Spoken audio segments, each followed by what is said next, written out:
தோல்விகள் வரும்போதோ துன்பங்கள் வரும்போதோ நீ உடையாமல் இருக்கும்போது நீ வெற்றிக்காய் உன்னை தக்க முறையில் தயாரிக்கிற அர்த்தமாகும்.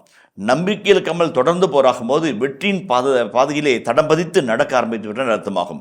விடாமுயற்சியோடு தொடர்ந்து போராடும் போது வெற்றி வசப்படுத்திக் கொள்கிற அர்த்தமாகும் என்று அழகான ஒரு ஆங்கில கவிதை இருக்கிறது.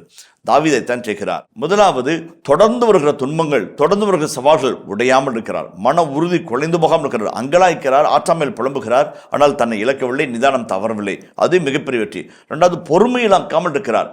அது மிகப்பெரிய ஒரு இது. அது சவுலாக இருக்கட்டும் அல்லது எதிர்வினை பெறுகின்ற மாற்று கலாச்சார சிந்தனையாக இருக்கட்டும், தாவீது நிலைகுலைந்து போகாமல் இருக்கிறார். மூன்றாவது, விடாமுயற்சியோடு தொடர்ந்து போராடுகிறார். இந்த மூன்றும் இருக்கும்போது வெற்றி நம்மை தானாக வந்து சேரும். அவர் வெற்றியின் பாதையில் தடம் பதிக்க ஆரம்பித்துட்டார் என்பதை புரிந்து கொள்ள இந்த இறை விவிலியத்தினுடைய ஆசிரியர் நம்மை அழைக்கிறார் என்பதை நாம் மறந்துவிடக்கூடாது.